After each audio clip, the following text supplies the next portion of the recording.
Hi, welcome back to the Lam Rim. Xin chào mừng các bạn quay lại với Lam Rim.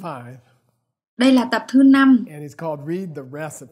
và được gọi là đọc công thức. Tôi đã chọn hình ảnh đầu tiên mà tôi đã chọn là một em bé, và em bé giống như đang bảo vệ một cái cây nhỏ. Và đối với tôi, bức tranh này thật ra nhìn giống như con gái của Nick, Emily, phải không? Em bé đang bảo vệ hành tinh này bằng đôi tay của bé, và điều này có nghĩa là nó rất là quan trọng. Nếu các bạn là một người làm vườn, thì việc chăm sóc một cái cây khi nó còn nhỏ là rất quan trọng. Trong 1 hay 2 tuần đầu tiên, các bạn thực sự phải chú ý. Các bạn phải tưới nước rất thường xuyên, và các bạn thực sự cần phải bảo vệ cây trước cơn gió và chim muông và nai và những thứ tương tự như thế. Vậy thì ở đây đó sẽ là một chủ đề cho phần đầu tiên này.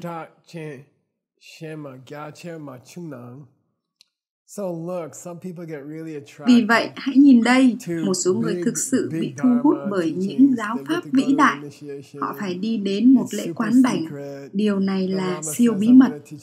Lama nói rằng, tôi sẽ dạy cho các bạn một vài điều mà chưa ai từng được nghe tới, và đây là một lễ quán đảnh đặc biệt, hoặc đây là một vài điều đặc biệt về tính không cấp độ 17.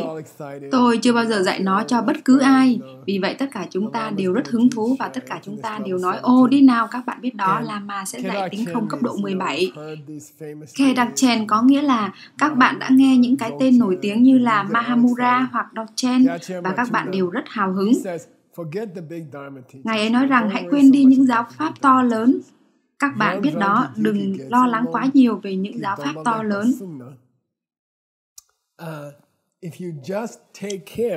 Nếu các bạn chỉ chăm sóc những giới nguyện nhỏ, đẹp đẽ, các bạn có trong chính trái tim của mình, chỉ cần chăm sóc chúng,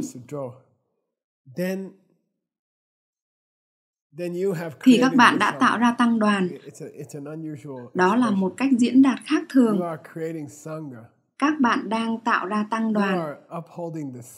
Các bạn đang giữ gìn tăng đoàn. Các bạn sẽ giữ vững cộng đồng Phật tử trên thế giới. Nếu các bạn chỉ chăm sóc những giới nguyện tí hon mà Lama truyền cho các bạn, hãy tử tế với những người khác. Hãy chăm sóc cái cây nhỏ bé này. Hãy chăm sóc hành tinh nhỏ bé này. Tôi thích gọi nó là thùng đào tương lai của các bạn.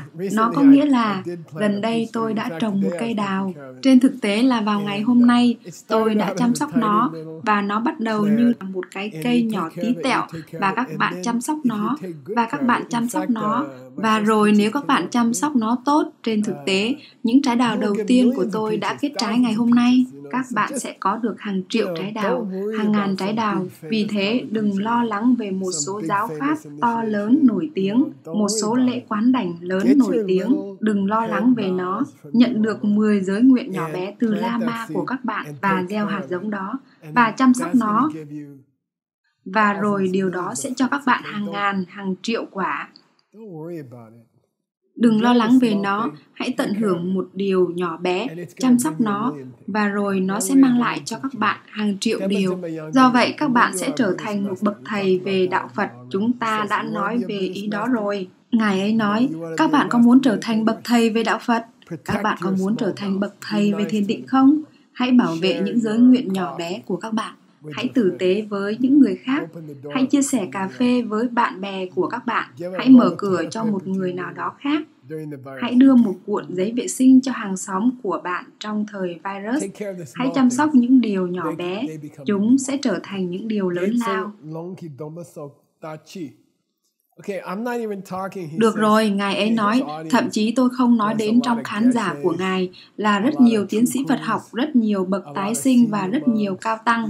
Những khán giả của vị Lama này, khi Ngài ấy giảng bài giảng này, tôi đoán là vào những năm 1920 gì đó, khán giả là những tu sĩ đạo Phật rất cao.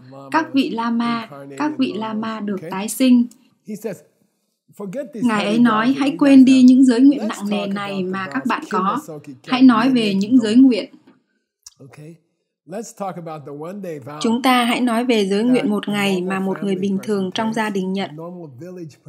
Một người dân làng bình thường trong một ngôi làng nhỏ ở Tây Tạng. Và giả sử rằng, tôi không biết nữa, họ làm việc như một người chăn cừu và họ chỉ nhận giới nguyện một ngày. Vì vậy, hãy quên đi những giới nguyện to lớn của các tu sĩ và những giới nguyện vĩ đại của tu sĩ. Hãy nói về những giới nguyện khiêm tốn mà tất cả mọi người bắt đầu với chúng. Ni chỉ chăm sung ná, ngay cả khi các bạn chỉ giữ chúng trong một ngày.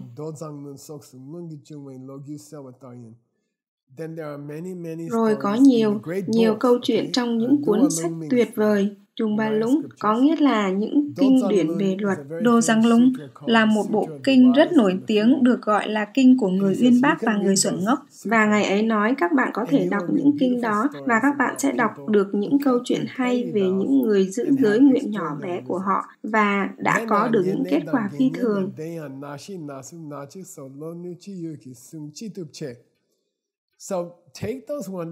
Vì vậy, nhận những giới nguyện một ngày đó. Hãy giữ chúng tốt nhất mà các bạn có thể. Hãy nhận những giới nguyện tỳ kheo bé nhỏ. Hãy nhận. Các bạn có thể nhận các giới nguyện trọn đời của cư sĩ. Ngay lúc này, giới nguyện trọn đời của cư sĩ ở dạng hoàn chỉnh sẽ có 5 phần và nó rất cơ bản. Tôi sẽ không giết một người hoặc một thai nhi nào. Đó là giới đầu tiên. Số 2, tôi sẽ không ăn cắp bất cứ thứ gì, thứ mà có giá trị hơn khoảng 10 đô la Mỹ. Một cái gì đó có một chút giá trị tôi sẽ không ăn cắp. Kế tiếp tôi sẽ không ngoại tình với vợ hoặc chồng của người khác mà họ đã kết hôn. Và thứ tư, tôi sẽ nói đúng sự thật, đặc biệt là về đời sống tâm linh của tôi. Tôi sẽ không phóng đại với những người khác về đời sống tâm linh của tôi. Số 5. Tránh sử dụng các chất gây say và quyển sách nói. Hoặc có nghĩa là cho dù nó được làm từ thực vật như bia hoặc rượu whisky, hoặc nó được làm từ hóa chất như cocaine hoặc những thứ tương tự như thế. Tôi hứa sẽ không sử dụng chúng trong cuộc sống của mình vì chúng khiến các bạn trở nên đần độn và chúng tốn nhiều tiền. Vì vậy, các lời nguyện trọn đời của cư sĩ có 5 phần. Và Ngài Rinpoche, Ngài Babongka Rinpoche nói, được rồi, hãy nhìn này, hãy quên đi những giới nguyện tỳ kheo to lớn, 253 giới nguyện, hãy quên đi tất cả những giới nguyện của tỳ kheo ni, 364 giới, hãy quên đi tất cả những giới nguyện lớn trong luật, hãy nhìn này, hãy chỉ nói về những giới nguyện của các cư sĩ, chỉ 5 giới. Các bạn biết gì không? Hãy nói về một người nào đó đã nói, này, con không thể giữ được tất cả 5 giới, vậy con có thể giữ bất kỳ giới nào trong số chúng không? Ngài có thể bỏ giới uống rượu bởi vì đôi khi con cũng muốn uống một ít rượu vang được không? Có thể nào con chỉ giữ 4 giới được không? Nó được gọi là Nachiyapel Duchu trong luật. Được rồi, con có thể giữ 4 giới. Và rồi một người nào đó sẽ nói, ồ, đợi đã, Ngài biết đấy, con thực sự không muốn hứa đóng thuế đầy đủ. Có thể nào con chỉ giữ 3 giới được không? Xin lỗi, ôi, không, tôi xin lỗi, con ưa thích phóng đại về bài thiền của mình. Có thể nào con chỉ giữ 3 giới này không? Không sát sinh, không trộm cắp, không có hành vi tình dục sai trái được không? Điều đó được gọi là Na Xuân, có nghĩa là anh chàng này đã quyết định nhận dưới 5 giới đơn giản vì anh ấy không muốn nhận quá nhiều. Rồi có một Nài Nhi là cái gì? Đúng, anh chàng này nói, nhìn này, con thực sự bị thu hút bởi vợ hoặc chồng của người khác. Ngài biết đó, có thể nào con chỉ giữ 2 giới được không? Và Đức Phật thì giống như, được chứ. Nhân tiện đây, Lama của tôi sẽ không truyền cho bất cứ ai ít hơn 5 giới. Nhưng nó là một truyền thống trong thời cổ đại đối với Nachina Ni Nagachu. Dù sao đi nữa, vẫn có thể truyền một giới. Và rồi các bạn được truyền một giới. Bạn có đồng ý không giết một người nào trong cuộc sống của bạn không? Bạn nói, được rồi, tôi có thể làm điều đó. Được rồi, Nachi Chituche. Sau đó, Ngài Rinpoche nói, hãy làm những gì các bạn có thể làm. Hãy chỉ làm những gì các bạn có thể làm. Và thậm chí nếu các bạn có đầy đủ các giới nguyện của tỳ kheo và các giới nguyện tantric của các bạn và các giới nguyện Bồ Tát của các bạn, tôi không quan tâm. Nếu các bạn là một người có tất cả những giới nguyện đó và các bạn có một cơ hội để giữ giới nguyện một ngày, hãy làm điều đó. Các bạn biết các bạn có một cơ hội để nhận một giới nguyện một ngày, hãy làm ngay. Và sau đó các bạn có thể tập trung vào giới nguyện một ngày đó. Các bạn có thể nói, được rồi, tôi biết tôi đã có 100 giới nguyện này, những giới nguyện tantric, tôi đã có vài trăm giới nguyện của tỳ kheo, tôi đã có tất cả 64 giới nguyện của Bồ Tát, nhưng tôi sẽ chỉ nhận giới nguyện một ngày cho món tráng miệng. Tôi sẽ tập trung vào điều đó trong một ngày đó. Đó sẽ là ngày giới nguyện của tôi cho năm nay. Tôi sẽ nhận giới nguyện một ngày, một lần trong năm nay. Nhưng tôi sẽ thực hiện nó siêu đặc biệt. Tôi sẽ thực sự thực hiện những giới nguyện đó trong một ngày. Tôi sẽ giữ chúng một cách thật tử tế. Ngài ấy nói, nó thực sự hữu ích, thực sự lợi lạc để làm điều đó.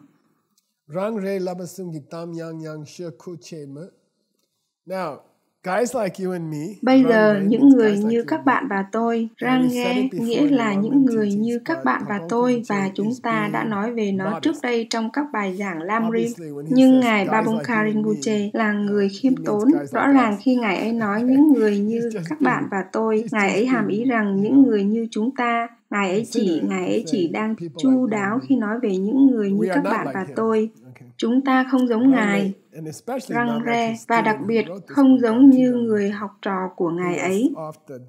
Người đã ghi chép lại cuốn sách này, Ngài Trizang Rinpoche, người đã nằm ngoài bảng xếp hạnh Pháp. Các bạn biết đấy, những tu sĩ, những tiến sĩ Phật học. Chúng tôi ngồi xung quanh tu viện, chúng tôi tranh luận về 3 sự rèn luyện, đạo đức, thiền định, trí tuệ. Và các bạn biết đấy, chúng tôi tranh luận về nó, chúng tôi bla bla bla về nó. Giang Sukuche, chúng tôi bla bla bla về những sự rèn luyện rất lớn này. Nhưng Ngài ấy nói, các bạn không có một cái bóng của thiền định và trí tuệ. Hãy quên nó đi. Các bạn không có tí dấu vết nào trong tim của các bạn về thiền định và trí tuệ. Hãy quên hai điều đó đi. Vậy điều gì sẽ còn ở lại với các bạn? Các bạn đã có được những giới nguyện nhỏ bé của các bạn. Được rồi, các bạn đã có được 10 giới nguyện. Các bạn có 10 hành động tốt. Hãy tập trung vào chúng. Hãy tập trung vào điều đó. Có lẽ các bạn có thể thiền 45 phút. Trong buổi sáng, có lẽ các bạn có thể nghe bài giảng của Ngài Nagarjuna. Nếu các bạn đến lớp business hoặc điều gì đó giống như vậy, có lẽ các bạn có thể có được nó trong một ngày. Nhưng những giới nguyện của các bạn, đạo đức của các bạn đã có điều đó cả ngày. Các bạn có thể thực hiện nó cả ngày. Nó luôn ở ngay đây trong trái tim của các bạn. Vì vậy, Bedi La Pegu nghĩa là tập trung vào điều đó. Việc đó luôn luôn có sẵn cho các bạn 24 giờ mỗi một ngày. Các bạn có thể làm một người tốt. Sự rèn luyện đó đã có sẵn cho chúng ta. Khi đó Ngài ấy nói, nhìn này, nếu các bạn muốn giữ những giới nguyện của các bạn, giữ những cam kết của các bạn, giữ 10 hoặc giữ 64 hoặc giữ 100 và điều gì đó giống như vậy, những giới nguyện bí mật của các bạn, những giới nguyện Bồ Tát của các bạn, nếu các bạn muốn giữ chúng, có 3 cách để phá vỡ chúng. Có 3 cách để nó được gọi là cánh cửa để phá vỡ những giới nguyện của các bạn. Có 3 cánh cửa để phá những giới nguyện của các bạn. Nó rất nổi tiếng trong kinh điển. Có 3 cánh cửa để phá những giới nguyện của các bạn. Những giới nguyện của các bạn bắt đầu rò rỉ nếu có 3 điều này mở ra trong trái tim của các bạn. 3 điều, 3 cái nắp mà được cho là bị đóng lại. 3 cái nắp được cho là bị đóng lại trong trái tim của các bạn. Và nếu chúng bị lỏng ra, các bạn sẽ phá vỡ những giới nguyện của các bạn. Thức uống màu xanh sẽ tràn ra khắp cái đi văng trắng đẹp. Vì vậy có 3 nắp bình mà các bạn phải cẩn thận với chúng. Đây là 3 cái nắp đó. Cái số 1, rồi chúng ta thấy một đầu bếp ở đây. Và tôi nghĩ anh ấy nhìn có vẻ hơi bối rối, giống như tôi thích nấu ăn cho bạn đời của tôi, Veronica. Và cô ấy nài nỉ để tôi nghiên cứu công thức trước khi tôi cố gắng nấu nó. Sau đó tôi muốn nói rằng, nhìn này, anh đã nấu ăn cả đời. Anh là đầu bếp cho tu viện trong 8 năm. Anh biết cách nấu ăn và bọn anh không đọc sách nấu ăn trong tu viện. Bọn anh cứ nấu thôi. Và cô ấy thì giống đọc công thức đi. Còn tôi thì anh không phải đọc công thức. Sau đó cô ấy chỉ thực sự nài nỉ và để tạo hòa thuận trong ngôi nhà của chúng tôi. Đặc biệt là trong lúc cách ly, tôi nói, nghe này, được rồi, anh sẽ đọc công thức, anh sẽ theo công thức. Vậy có 4 cách mà những giới nguyện của các bạn có thể rò rỉ. Có 4 cách để đặt nắp lên chỗ khoằm. Và mọi thứ sẽ trở nên bừa bãi trên cái đi văng màu trắng với nước uống màu xanh nếu nó bị lỏng. 4 cách khác nhau, chúng ta sẽ học chúng hết. Chúng ta sẽ học 3 cách trong lớp này và chúng ta sẽ học một cách trong lớp tiếp theo. Tôi nghĩ vậy. Vì vậy, số 1, đọc công thức. Số 1 là nếu các bạn muốn giữ những giới nguyện của mình và các bạn muốn giữ các cam kết của mình, hãy đọc công thức. Phần thưởng $50. Điều này có nghĩa là gì? Đọc công thức phải không? Cái gì? Tim? Đọc công thức phải không? Không, được rồi, tôi đoán anh ấy nói cách đầu tiên. Mẹo đầu tiên để giữ những giới nguyện của các bạn là đọc công thức. Nó có nghĩa là gì? Học những hướng dẫn. Giống như khi tôi còn trẻ và ngốc nghếch. Bây giờ tôi già và ngốc nghếch. Nhưng khi tôi trẻ và ngốc nghếch, mọi người nói chúng ta sẽ đi đến một lễ quán đảnh. Vị Lama quan trọng sẽ làm lễ quán đảnh. Tôi thì giống như tôi đi với, tôi sẽ ở đó, tôi muốn đi, tôi không biết. Khi đó tôi đang muốn đi chơi với bạn bè hơn. Một chuyến đi bằng máy bay hoặc đi chơi với bạn bè của tôi. Nhưng tôi nói, đúng vậy, tôi sẽ ở đó. Tôi sẽ đi, tôi sẽ đến lễ quán đảnh. Sau đó có những vị Lama này, họ rung những cái chuông. Boom, boom, boom. Và sau đó họ sẽ wow, và boom, boom, boom, chung, chung, chung. Và lúc đó tôi thì thật tuyệt, điều này tuyệt quá. Nhìn cái chuông đó kìa. Một chút, wow. Tôi thì, đây là một phước lành thực sự. Sau đó tôi về nhà, trở lại tu viện, và thầy của tôi nói, ta nghe nói con đã nhận lễ quán đảnh Tantric. Vâng, đó là một Lama cao cả. Thầy lại nói, vậy con có định giữ những giới nguyện đó không? Bởi vì đó là cách lễ quán đảnh có hiệu quả. Nếu con giữ những giới nguyện mà các vị ấy đã truyền cho con trong lúc quán đảnh, thì phép màu xảy ra trong cuộc đời của con, thì phép màu sẽ xảy ra trong cuộc đời của con. Sau đó thầy nói, con sẽ giữ những giới nguyện chứ? Tôi thì, những giới nguyện nào? Thầy nói, các vị ấy đã truyền cho con một lễ quán đảnh và các vị ấy đã không truyền các giới nguyện hả? Tôi thì, con không biết, nó toàn là một ngôn ngữ khác. Con đoán các vị ấy đã truyền con những giới nguyện. Các vị ấy đã truyền cho con những giới nguyện gì? Các vị ấy đã không nói cho con biết những giới nguyện là gì sao? Vậy con nghĩ Tantra đó sẽ có hiệu quả như thế nào nếu con không theo những giới nguyện? Nó không có hiệu quả. Phép màu không xảy ra nếu con không giữ những giới nguyện và các vị ấy đã không dạy cho con những giới nguyện đó. Tôi thì không. Được rồi, vậy số 1, luật. Các bạn không thể giữ những giới nguyện nếu các bạn không biết những giới nguyện là gì. Điều đó rất hài hước. Những giới nguyện là cỗ máy vận hành phép màu của đạo Phật. Những giới nguyện là cỗ máy vận hành chiếc xe Tesla. Những giới nguyện là pin năng lượng mặt trời của chiếc xe hơi thể thao này. Và nếu các bạn còn không biết chúng thì thật là vô vọng. các bạn sẽ phá vỡ chúng.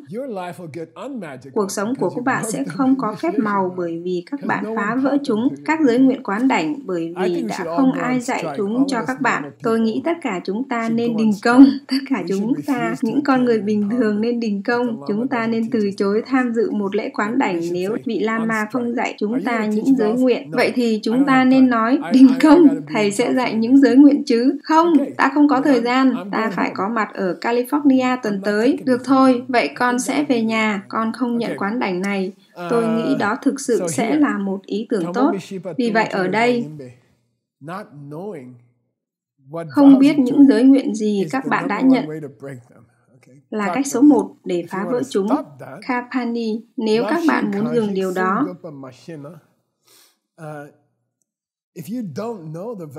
nếu các bạn không biết những giới nguyện mà các bạn lẽ ra phải giữ, thì các bạn sẽ không biết liệu rằng các bạn đã phá vỡ chúng hay chưa. Tất nhiên rồi.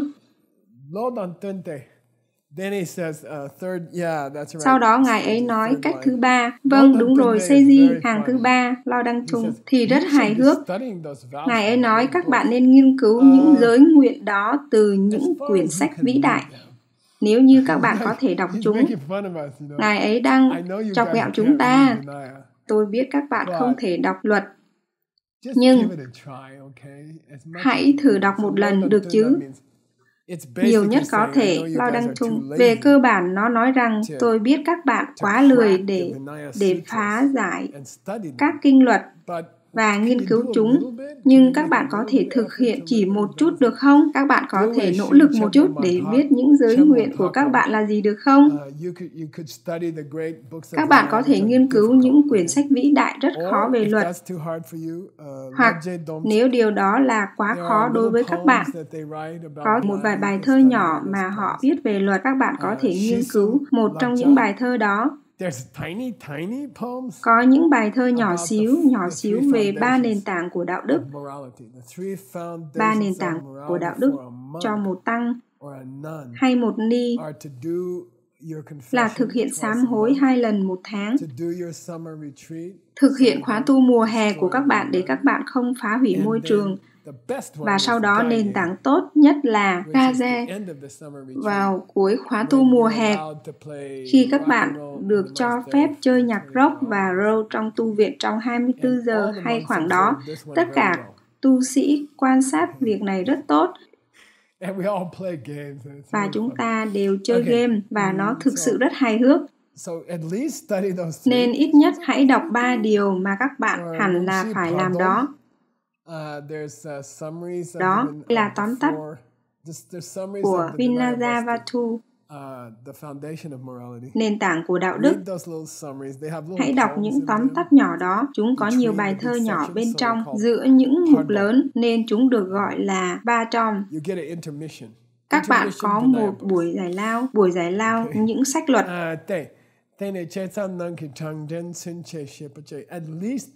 Ít nhất có thể đếm được những giới nguyện của các bạn.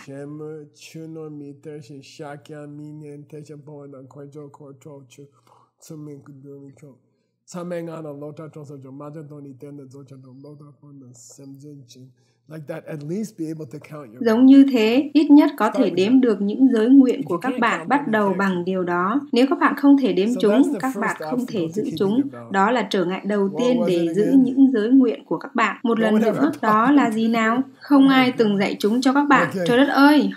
Họ đã bán cho các bạn một chiếc Tesla mà không có động cơ, không có pin năng lượng mặt trời. Thật hài hước. Điều thứ hai,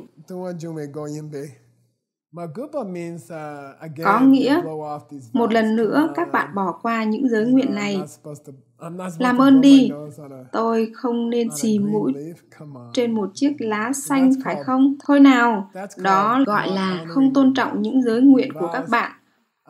Có một vị tăng người Pháp, Matthew Ricard.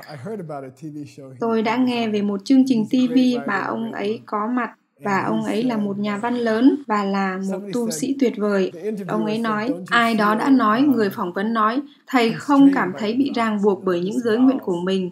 Tất cả những giới nguyện này, chúng làm thầy cảm thấy giống như thầy đang ở trong một chiếc áo khoác chật, phải không? Thầy không cảm thấy thầy đang ở trong một chiếc áo khoác chật à? Và ông ấy nhìn vào anh chàng đó và ông nói, những giới nguyện đó là đôi cánh mà tôi dùng để tung bay. Những lời nguyện đó không phải là một chiếc áo khoác chật. Những giới nguyện đó là đôi cánh bay lượn của tôi. Khi tôi có những giới nguyện và khi tôi giữ những giới nguyện, anh bạn à, tôi có thể bay để bỏ qua những giới nguyện và nói, ồ, chúng cũng không quan trọng lắm. Còn nữa, một phần của việc tôn trọng những giới nguyện là thể hiện sự tôn trọng đối với những người đang giữ chúng thật tốt. Nên không chỉ các bạn tôn trọng giới nguyện của các bạn trên giấy, mà còn tôn trọng cả những giới nguyện khi những người bạn của các bạn đang giữ chúng, giống như Seiji bắt đầu rút quyển sổ 6 thời ra và Geisila cảm thấy xấu hổ, bởi vì anh ấy không giữ quyền của mình. Sau đó tôn trọng những giới nguyện khi những người khác đang giữ chúng, và đó là một dạng khác của sự tôn trọng. Các bạn có thể thể hiện những giới nguyện của mình, tôn trọng những người bạn của các bạn khi họ giữ những giới nguyện của họ, và đó là một lực rất mạnh để giữ những giới nguyện của chính các bạn.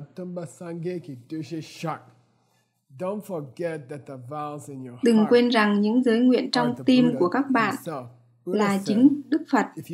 Đức Phật đã nói, nếu các con giữ những giới nguyện trong tim của mình, thì ta đang sống trong tim của các con.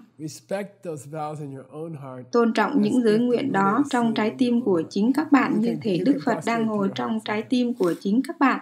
Thỉnh thoảng các bạn có thể lại trái tim của mình. Đừng làm nang chung. Nang chung là một từ thông tục rất hiếm. Và nó có nghĩa là đừng rơi vào bẫy của việc nghĩ rằng một vài giới nguyện thì không quan trọng lắm hoặc không quyến rũ lắm. Đừng nghĩ như vậy, đừng nghĩ rằng vài giới nguyện thì siêu quyến rũ và rất huyền bí, và vài giới nguyện thì chỉ là những điều thực hành nho nhỏ. Đó là nang chung. Phân biệt như vậy được gọi là nang chung.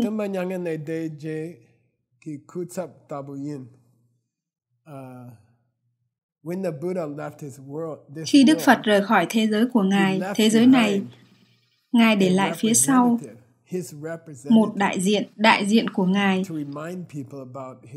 để nhắc nhở mọi người về thời gian Ngài ở đây. Đại diện đó là những giới nguyện mà đã được lưu truyền từ thế hệ này sang thế hệ khác trong suốt 2.500 năm qua. Vậy nên tôn trọng Đức Phật trong hình tướng của những giới nguyện trong tim của các bạn và trong tim của những người khác. Được rồi, tuyệt lắm. Chúng ta đã hoàn thành tập đó và tôi sẽ gặp lại các bạn ở tập 6. Cảm ơn các bạn, cảm ơn Seiji và team đã giúp đỡ.